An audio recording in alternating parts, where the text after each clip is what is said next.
Hey everybody, Sean here with the latest edition of Beer-snobby goodness.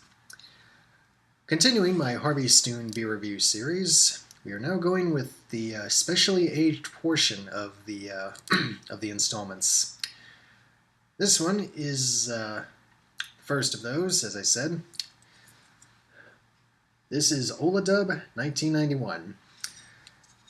This was aged in Highland Park whiskey casks from 1991. Apparently this is the first of the anniversary series that Harviestoun is doing. Finish the pour here. Even comes with its own little tag. I like that. Anyway, a little bit of notes on the bottle. I'm going directly to the website as I often do. This was a fairly limited run.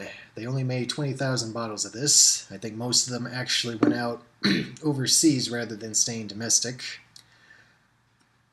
So yeah, 20,000 bottles is that's a pretty modest run by beer standards.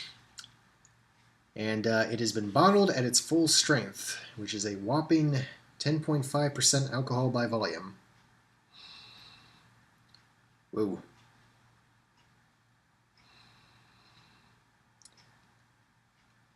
I can definitely smell the whiskey notes in this thing, so the head dissipated pretty quickly, but still smells reasonably fresh, and that is very dark. And should be quickly noted, the Ola Dubh here is essentially their old engine oil. This guy that I previously reviewed, and all they did, it is this, aged in those Highland Park casks. So I'm looking forward to the result. Cheers.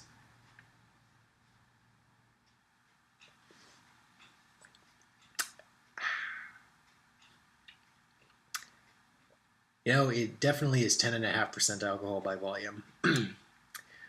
It also makes my arduous task of rearranging the garage, taking some things down, putting up new stuff, a little more fun. It helps dull the pain. So, let's see. Anyway, I digress. Let me just, there were a couple of little notes here. It's definitely a sweeter taste than the old engine oil porter on which it is based. The site mentions sweet and savory, dry wood, and winey notes as the tastes. I mean, it's my own taste buds. Definitely the sweet and savory. That gloriously comes through. The dry wood I would not have thought of unless I actually read the notes that are on the site.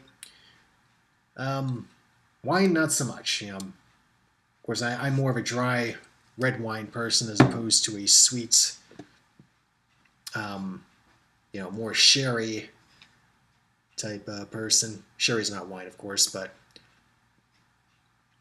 yes, definitely pretty well balanced. I mean, it's more sweet than nippy, but I was happy with it. No complaints on that. I definitely respect the decision to age this in Highland Park 1991 vintage single malt whiskey. I myself, not really a whiskey person. I'm more of a beer guy. And I think it was my fellow beer enthusiast Rob at hopzine.com that mentioned he's not really a whiskey guy either, but if they tasted like this, he probably would partake more in the whiskey. I'm inclined to agree with him. So, on the off chance, Rob, that you read this, you and I are on the same page with this. So, respect. And that'll pretty much do it. I believe I have 4 more of these, which are going to go into the old engine oil that was put into specifically aged barrels, again with the Highland Park whiskey. So stay tuned for that. And in the meantime, until then, this is Sean. Cheers.